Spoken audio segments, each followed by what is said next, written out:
Venons-en à l'autre opération, puisqu'il y a cette simultanéité. Le même homme est l'architecte des deux coups d'éclat. C'est évidemment ce qui s'est passé sur l'aéroport d'Olenia en particulier.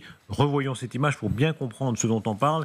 Et nous a rejoint en direct Xavier Titelman. Merci beaucoup Xavier Titelman d'être là.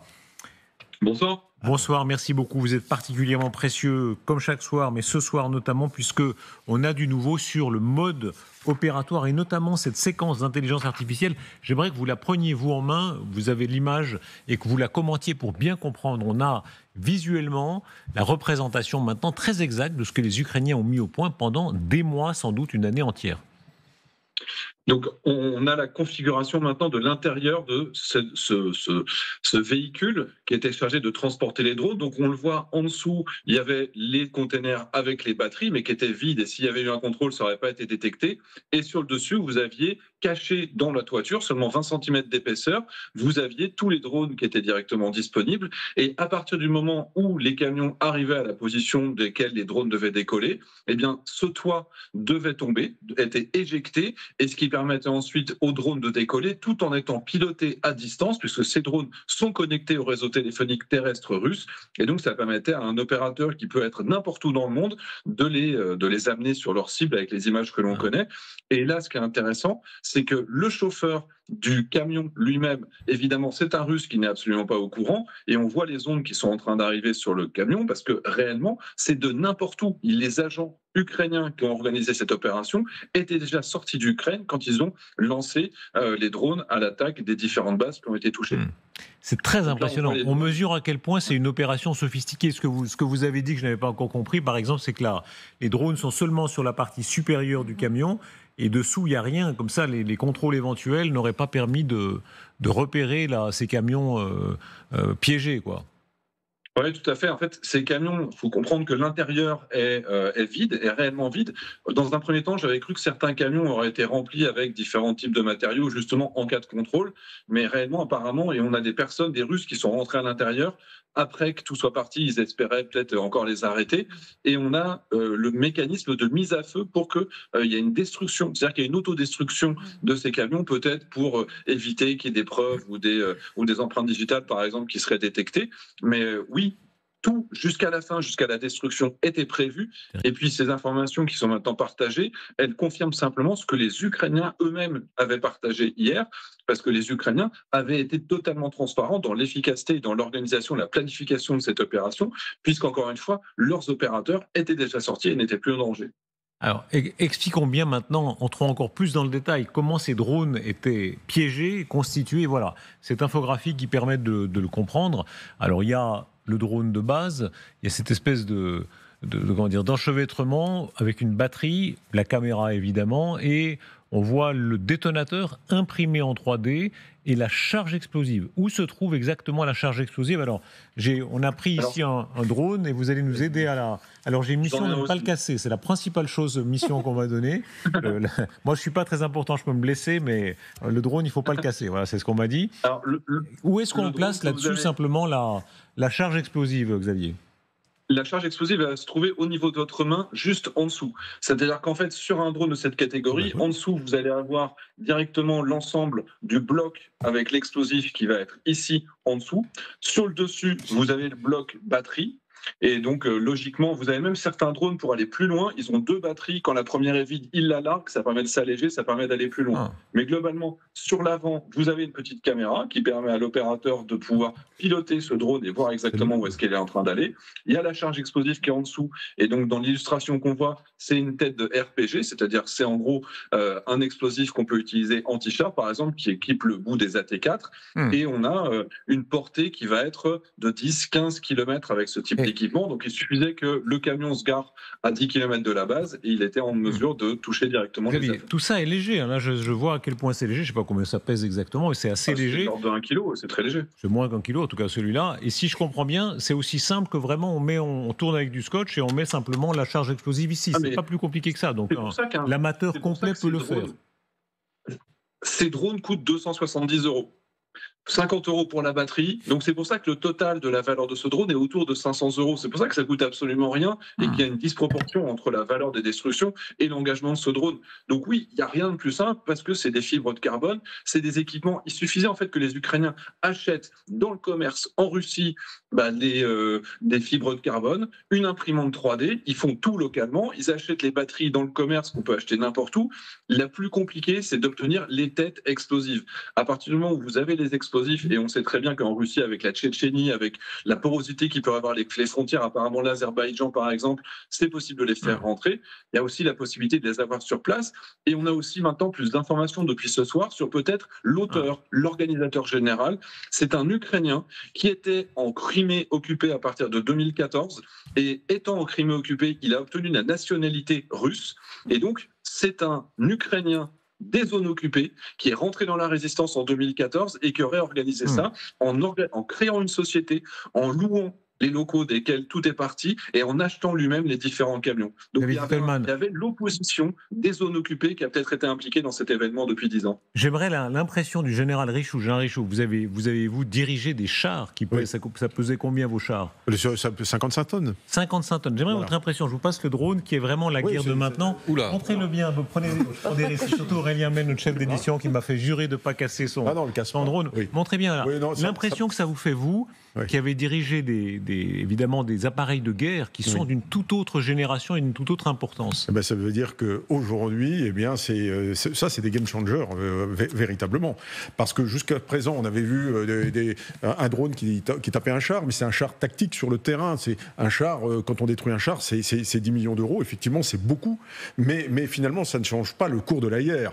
Alors que là, le même drone, là, moi je dis qu'il ne fait pas 1 kilo, là. C'est peut-être 700-800 grammes à peine.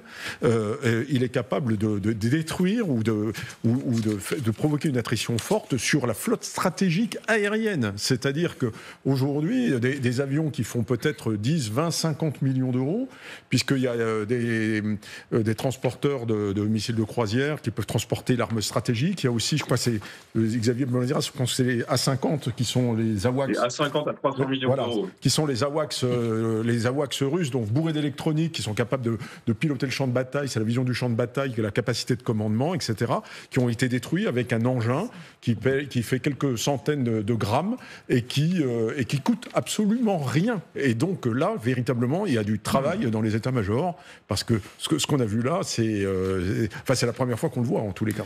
Ce qui est extraordinaire, c'est qu'au départ, ces drones, ils servaient effectivement, comme le rappelait le général Richoux, contre les chars. Et puis après, ils se sont mis à servir contre les bateaux, puisque les Ukrainiens ont bricolé, mais le mot n'a rien de péjoratif, où ils ont inventé des espèces de petits engins hyper légers qui permettaient de passer par le fond des bateaux énormes. Et maintenant, c'est efficace contre les avions. Donc effectivement, on l'a beaucoup dit et répété que cette guerre, c'était l'avènement du drone sur le champ de bataille. Mais là, ça devient l'arme stratégique, quoi. C'est ça qui est incroyable, c'est que c'est aussi un changement, parce que c'est un peu l'aboutissement d'un nouveau mode de guerre. Classiquement, l'équilibre de la terreur, ça reposait sur des budgets considérables, sur une crainte stratégique, sur la bombe atomique. Et puis, il y a eu le terrorisme, par exemple avec le 11 septembre, qui a introduit le low cost sur le champ de bataille. Et là, aujourd'hui, c'est la consécration. Xavier Titelman. Et il faut comprendre qu'on n'est qu'au début de cette révolution. Mais le plus étonnant, c'est encore une fois que les Russes n'aient pas su apprendre de leurs précédentes mésaventures. On se souvient par exemple qu'en 2018, les Syriens, en utilisant le même type de drone, parce que nous on voit ça depuis 2022, mais en réalité quand on suit la guerre en Ukraine, les Ukrainiens ont commencé en 2014. Et on voyait déjà en 2022, les Russes ont perdu un bombardier stratégique Tupolev 22 sur la base de l'Attaquier en Syrie, avec des drones de cette catégorie-là. Ils n'ont pas fait le retour d'expérience. En 2022, ils ont perdu à 1,50, donc un avion radar à 300 millions d'euros, en Biélorussie. Pas de retour d'expérience. Et effectivement, aujourd'hui, il y a une certitude, c'est que la guerre électronique russe, qui est déployée aujourd'hui à 100% sur le front pour essayer de protéger les hommes, les infrastructures des petits drones kamikazes ukrainiens, Ukrainiens, eh bien, ils vont devoir en retirer des dizaines et des dizaines pour protéger leurs infrastructures critiques et notamment tous leurs aéroports, parce que ça peut se reproduire très facilement dans les prochaines années. Et ça veut dire que structurellement, si vous avez des centaines de brouilleurs en moins sur le front, c'est autant de zones qui vont être plus fragiles à frapper pour les Ukrainiens. Merci infiniment, Xavier Titelman. Merci beaucoup. Merci à vous. Regardez ce reportage tout à fait étonnant. C'est une industrie, c'est-à-dire il y a une qualité de la technique ukrainienne et il y a même un encouragement avec des points qui sont donnés aux combattants ukrainiens, aux dronistes. C'est le reportage exclusif de LCI, TF1, de Claire Cambier, Vincent Wartner et Sergueï Chestak. Préparation des bombes, ces dronistes s'apprêtent à frapper une cache de l'ennemi. Au-delà de leur mission, une compétition est en cours. Si tu tapes un abri, c'est 1 point. Si tu le détruis, c'est 2 points. Et s'il y a confirmation que des Russes ont été tués, tu gagneras des points supplémentaires. Ce sont les blindés qui valent le plus de points, jusqu'à 40 pour un tank. Un tournoi très officiel, organisé par l'état-major. Là, un largage de mines pour freiner l'avancée russe. À chaque fois, une vidéo envoyée au commandement pour valider le score. Avec ses écrans, ses manettes, ses points, l'univers du jeu vidéo s'invite sur le front, mais ici, tout est réel. Quand tu pilotes, tu joues du joystick, tu appuies sur des boutons, mais en fait, tu tues des gens. Ah, général, ça vous ne connaissiez pas à votre époque? Les points. Non. Moi, à mon époque, si vous voulez, on pouvait encore se reposer sur le champ de bataille. C'est-à-dire que quand on était au cœur d'un bois, derrière une colline, on était à peu près à l'abri des coups, sauf si on n'avait pas de chance, il y avait un hélicoptère. Mais vous voyez, un hélicoptère, c'est pas le même coup. Et là, les drones sont partout. C'est-à-dire qu'ils peuvent vous observer, ils peuvent vous tirer de jour, de nuit. Ils sont équipés de caméras, d'éléments infrarouges. Donc, ils vous tapent partout. Certains de la taille d'une mouche. De la taille d'une mouche. Et puis, vous voyez, avec ça, vous détruisez un char à 10 millions d'euros, un avion à 50 millions d'euros, c'est extraordinaire. Et véritablement, ce qui change aujourd'hui, c'est qu'ils sont passés de la dimension tactique, ce qu'on a vu depuis 2022, puisqu'on dit que 70% des pertes matérielles sont dues aux drones. Aujourd'hui, on est passé véritablement à la dimension stratégique. C'est-à-dire que des bouts de plastique comme ça sont capables d'avoir des effets stratégiques et d'avoir même peut-être une influence sur la fin de la guerre. Il faut se rappeler qu'aujourd'hui, avec les drones, ils se sont fait la flotte ukrainienne et que maintenant ils se sont fait une bonne partie de l'armée de l'air, de la flotte russe, et maintenant une bonne partie de l'armée de l'air. C'est quand même des résultats qui sont extraordinaires. On a vu, je crois qu'ils disaient que c'est une opération à 50 000 euros à peu près. Voilà. Donc on est dans une autre dimension, dans une autre époque. Et là, on a vraiment le combat de David et Goliath, en fait, parce que c'est toute petite armée ukrainienne qui a beaucoup moins de moyens, beaucoup moins d'argent. Oui, elle a une aide occidentale, mais ce n'est pas l'aide occidentale qui a fait ces coups absolument extraordinaires. Ce sont les Ukrainiens eux-mêmes, c'est leur inventivité, le courage et la flexibilité. Et là, on voit aujourd'hui l'armée ukrainienne qui est devenue une des armées les plus flexibles et les plus inventives du monde entier. Et c'est vraiment, c'est pour ça que ce qui déjà l'utilisation des drones dans cette guerre, elle a changé le visage de la guerre. Et beaucoup de gens comparent ça à la révolution de la guerre de 14 avec l'arrivée de la mitraillette. Et donc là, on est vraiment à partir de 2022, la guerre a changé de visage.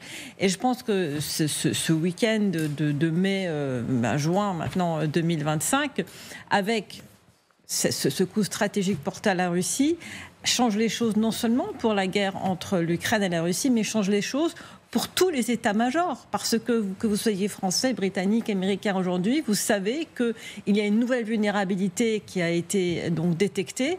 Vous savez, c'est comme quand on prenait l'avion. Aujourd'hui, on ne peut pas prendre le liquide avec nous. C'est un peu la même chose. Comment peut réagir Vladimir Poutine à ces deux défis qui lui sont lancés, à ces deux manières qu'il a d'être défié? Alors, concernant le pont et concernant le bombardement sur les avions. Le pont d'abord, pont de Kerch, cette opération extrêmement audacieuse, réussie, là aussi menée sans doute pendant des mois. Par parenthèse, est-ce qu'on peut penser que Zelensky lui-même a tout supervisé personnellement? Oui. Il a donné ce qu'on appelle son ver action. En France, on appelle ça le ver action de la part du président de la République à la DGSE, au service action de la DGSE. Et oui, il a donné le top départ.